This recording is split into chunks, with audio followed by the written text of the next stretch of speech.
അപ്പോൾ ഇതേ വൈകുന്നേരം ഇപ്പം ഞാൻ മമ്മീനോട് ചോദിച്ചു മമ്മി കറിക്ക് എന്താ ഉള്ളതെന്ന്. അപ്പോൾ മമ്മി പറഞ്ഞു ഇതേ ഫ്രീസറിൽ കുറച്ച് ബീഫ് ഇരിപ്പുണ്ട് അതെടുത്ത് വെക്കുമെന്ന് പറഞ്ഞു.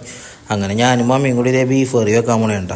അപ്പോൾ കുറച്ച് ബീഫ് ആദ്യം കഴുകി എന്നിട്ട് ബാക്കി എല്ലും കഷ്ണമൊക്കെ ഉണ്ടായത് ഞങ്ങൾ മാറ്റി വെച്ച് നാളെ കപ്പയും കൂടി കൂട്ടി അത് അടിക്കാമല്ലോ ചോദിച്ചിട്ട്. എന്നിട്ട് നേരെ ഞാൻ ഞങ്ങളുടെ തോട്ടത്തിലോട്ട് പോയിട്ട് ഇതേ കുറച്ച് കാന്താരി മുളകും പറിച്ച് ഈ ഞങ്ങളുടെ വീട്ടിൽ തന്നെ ഉണ്ടാവണ കാന്താരി മുളക് കണ്ടാ. അപ്പോൾ സൈഡിൽ വേപ്പ് മരമുണ്ടായി അവിടെ നിന്ന് 2-3 വേപ്പിലയും പറിച്ച് നേരെ ഇതേ കിച്ചണിലോട്ട് പോയി.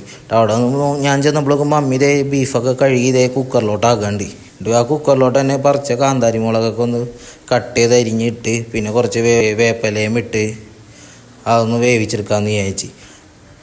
അതിലോട്ട് തന്നെ കുറച്ച് വെളുത്തുള്ളി പിന്നെ കുറച്ച് സവാള അരിഞ്ഞ് അങ്ങോട്ട് ഇട്ട് പിന്നെ ആവശ്യത്തിനുള്ള ഉപ്പും പിന്നെ കുറച്ച് മഞ്ഞൾ പൊടി പിന്നെ കുറച്ച് കുരുമുളക് പൊടി പിന്നെ കുറച്ച് ഗരം പൊടി.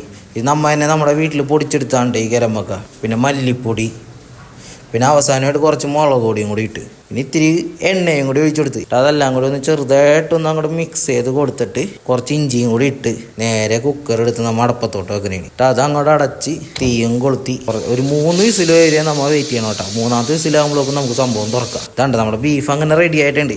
ഇനി നമ്മൾ പ്രത്യേകിച്ച് ഇനി 2ാമതെടുത്ത് കറി വെക്കാനൊന്നും നിൽക്കേണ്ടത്. ഇതിൽ തന്നെ നമ്മൾ ഓൾറെഡി ഈ എല്ലാ മസാലകൾ കിട്ടുന്നതുകൊണ്ട് നേരെ നമുക്ക് ചോറിൻ്റെ ഒപ്പം പിടിക്കാന്നുള്ളൂ. എന്നുവെച്ചാൽ ഈസി ആയിട്ടുള്ളൊരു മെത്തേഡാണിത്. അപ്പോൾ നിങ്ങൾക്കും വേണമെങ്കിൽ നിങ്ങൾ ഇത് ട്രൈ ചെയ്ത് നോക്കാം. അപ്പോൾ ഓക്കെ, ബൈ.